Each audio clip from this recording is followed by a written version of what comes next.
โอ้ยว้าวไว้มื้อหน้าก่อนจ้าวันนี้ให้น้องทำใจก่อน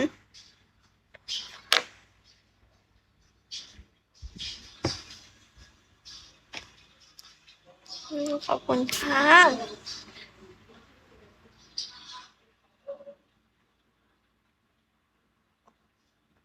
ไว้วันหน้าก็ได้นี่ไม่สาย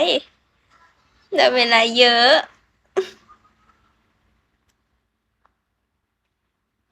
ใช่ไหมล่ะ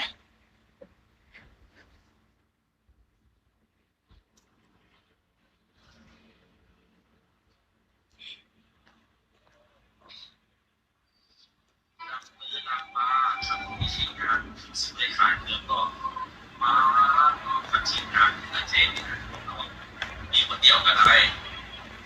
เช่นจุดนี้เนี่ยเป็นยังไงได้ขันวันละสิบเบิร์ระหว่าง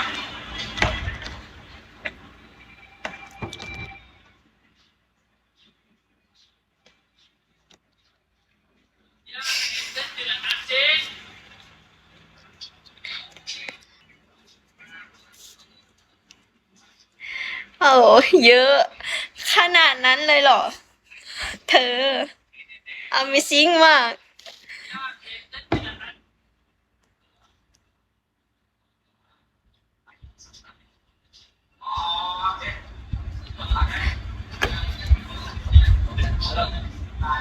อ๋อแล้วก็ไว้ก่อนที่เขาเริ่ม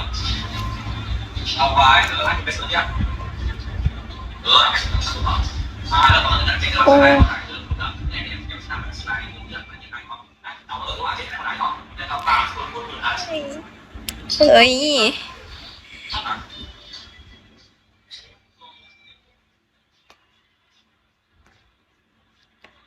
เอา20 รอบก็ยังได้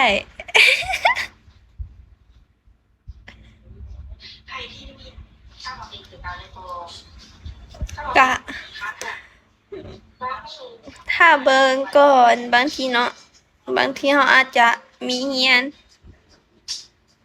แต่กะสิไล่ซุมื้อนั่นแหละ มื้อละชั่วโมง2 ชั่วโมง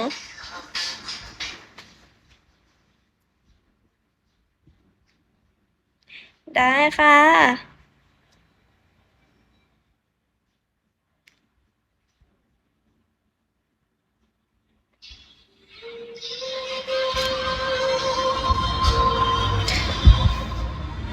มาเป็นหยังล่ะ ไปเที่ยวบ่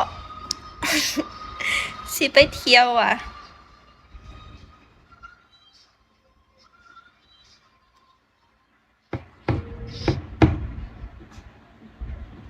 แมน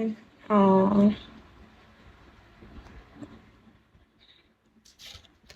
เดี๋ยวเราก็สิหยังก็วันที่10ก็สิไปหลวงพระบางล่ะก็สิบ่ค่อยได้ไล่บ่ได้ไล่หั้นแหละ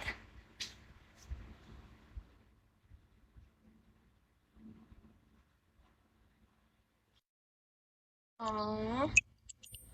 ขอบคุณค่ะ